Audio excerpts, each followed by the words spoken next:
Rapaziada, chegamos lá atrás e, como de costume, ou quase de costume, lá de trás eu começo pegando aí um personagem que, muito possivelmente, os torcedores do Botafogo, até os mais antigos, não devem saber muito da história desse jogador. E eu vou ser muito sucinto, até porque, infelizmente, a história desse personagem foi uma história curta, curta no Botafogo e curta na vida.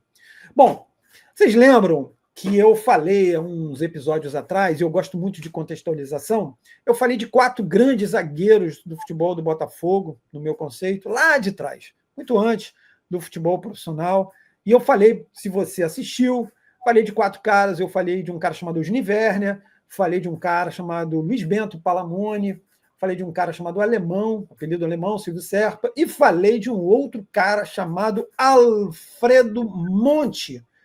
Pois é, o meu personagem é justamente o Alfredo Monte. Quem é esse cara? Bom, Alfredo Monte, no meu conceito, ele foi o primeiro estrangeiro realmente de alto nível no Botafogo. O Botafogo teve um cara, inclusive, que jogou na seleção brasileira um pouquinho antes, que é o Francesco Polisi, que era italiano, de Trieste. Polisi veio ser novinho aqui para o Botafogo e chegou à seleção brasileira. Mas o Monte era um cara diferenciado, e eu vou explicar rapidamente por quê. Bom, que sujeito é esse? O Monte era um jogador uruguaio de um clube de Montevidéu chamado Wanderers. E esse clube cedeu alguns jogadores por uma excursão que um outro clube uruguaio chamado Dublin veio fazer ao Brasil no finzinho de 1917. E o Monte veio com a rapaziada, reforçando. Muito bem, esse time fez alguns amistosos, inclusive contra o Botafogo, em 18, iníciozinho de 18, e o Monte jogou muito bem e tal, e enfim. O que acontece? Alguém no Botafogo, que realmente não tem um registro específico de quem foi, chegou no Monte, gostou muito do cara como jogador e fez um convite. Você não gostaria de jogar aqui? Ele gostou muito do Rio de Janeiro e ficou naquela, olha, de repente pode ser uma boa, hein? Eles voltam para o Uruguai e o Botafogo tinha deixado um contato para que ele viesse para o Botafogo. E o Monte topou, tinha gostado muito do Rio, falou, eu vou nessa. Ele era jovem e ele traz um parceiro, também um ótimo jogador, chamado Eduardo Berregaray. Vieram os dois para o Botafogo. O Berregaray tinha vindo com a seleção, um combinado uruguaio, aqui fez uns amistosos no Rio Grande do Sul, chegou a fazer uma partida pelo Grêmio, inclusive, depois retornou, óbvio, e, enfim, chegaram os dois, Alfredo Monte e Eduardo Berregaray, no início de 1918. O passe, a Federação Uruguaia demorou muito para ceder os passes dos dois jogadores, então os dois jogadores chegaram aqui, ficaram de bobeira no fim de abril. O Botafogo foi fazer um amistoso, aliás, 2 amistosos em Juiz de Fora, e mesmo sem o passe, ou sem os passes desses dois jogadores, eles seguiram com a delegação para Juiz de Fora. Bom, foram 2 sacodes, 8-0 no Sport de Juiz de Fora, e 4-0 na seleção da Subliga. Os dois estrearam muito bem, muito bem. Voltaram para o Rio de Janeiro, ainda sem poder jogar, e finalmente, os passes chegam e os dois estreiam. O detalhe é que o Monte ele não começa como zagueiro, como fullback. Ele vai jogar na linha média, porque o Botafogo tinha uma dupla de zaga, que era o Osni, que eu falei, o Osni Werner, com um cara chamado Carlos de Carvalho, que era o americano, o apelido dele. Esse cara até ficou famoso depois como árbitro. Muito bem. E o Monte estreia na linha média. Jogando pelo lado esquerdo. Por quê? Porque na centrância tinha um cara chamado Carlito Rocha. E o seu Carlito, sabe como é que é, né? O Carlito era aquele negócio, era quase uma entidade do Botafogo, não era propriamente um primor de técnica, mas era um cara que se impunha. Muito bem. Nesses 2 amistosos que o Botafogo fez, o Monte jogou como centro médio, o Carlito não foi. E jogou legal e tal, muito bem. O que acontece? Os caras perceberam que o Monte ele não tinha muito traquejo para jogar como na linha média. E aí ele falou, olha, mas eu não sou médio, eu sou fullback. É mesmo? O cara treinou como fullback e aí, meu amigo, arrepiou geral.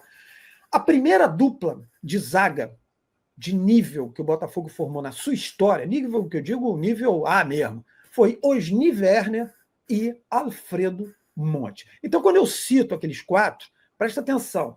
O Osni chega em 16, faz essa dupla de zaga com o americano, Carlos de Carvalho, E aí chega em 18 o nosso bravo Monte. Essa primeira dupla do Botafogo, ela é histórica. Por que histórica? Porque os dois começam a servir a seleção carioca e o Osni vai disputar, inclusive, o Sul-Americano. Obviamente que o Monte não pôde jogar na seleção brasileira por ser uruguaio. Essa dupla de zaga marcou a época e depois, logo depois, o Osni tem que ir para São Paulo, ele vai para São Paulo a trabalho e chega no Botafogo um outro zagueiro que eu falei para você, que é o Luiz Bento Palamone.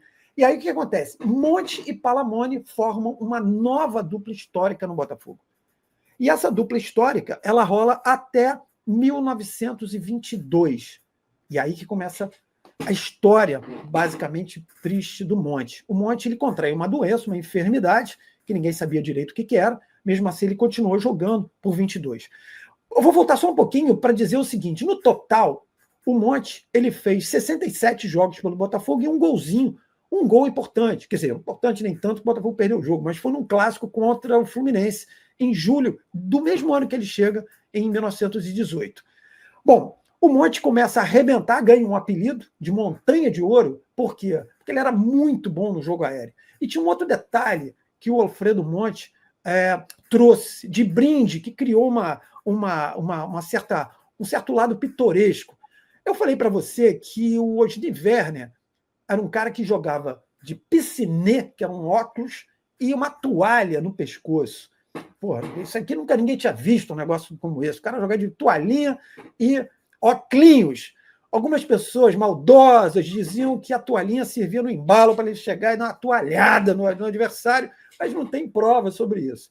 E qual é o lado pitoresco do Alfredo Monte? Porque o Monte resolveu fazer um estilinho também e começou a jogar não com uma boina, com um chapéu, malandro, aquele um chapéuzinho tipo australiano.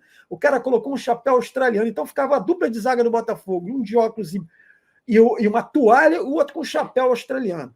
Isso chamou muita atenção, mas o futebol do Monte chamou muito mais atenção. Como eu falei, o Osni tem que ir para São Paulo, Monte e Palamone formam uma dupla imparável. Os dois arrebentaram até o Monte começar a sentir os problemas, que infelizmente eu cavuquei, mas eu não descobri o que efetivamente era. Ele para de jogar no Botafogo, tá, em meados de 1921, e depois, no início de 22, ele vai jogar em Salvador. Só que tem um detalhe.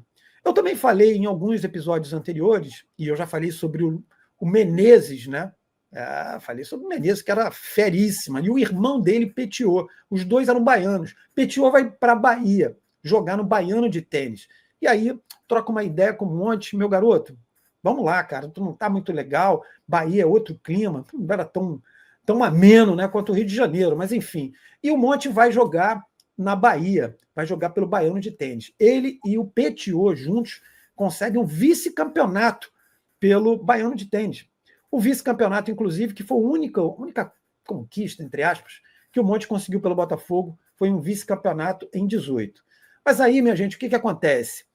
A situação do Monte começa a piorar. Ele não tem mais condições de jogo e é internado em Salvador ainda no ano de 1922, no fim do ano de 1922.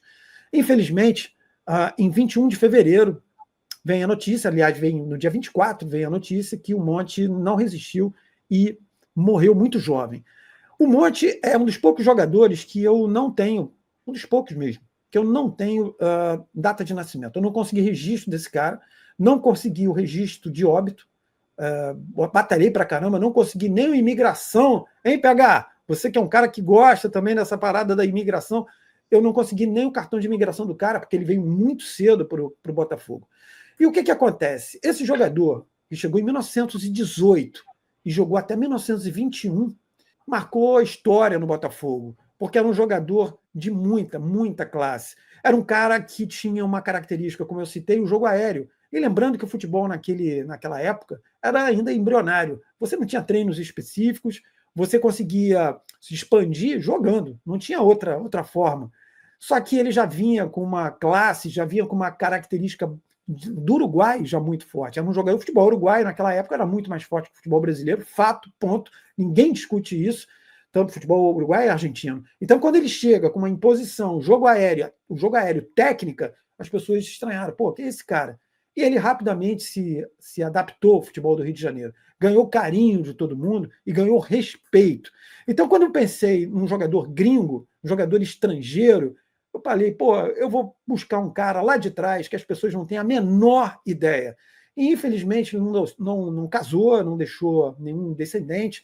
E a história do Alfredo Monte, ela se encerra tão brevemente, né? Foi tão breve, ela se encerra rapidamente em 1923.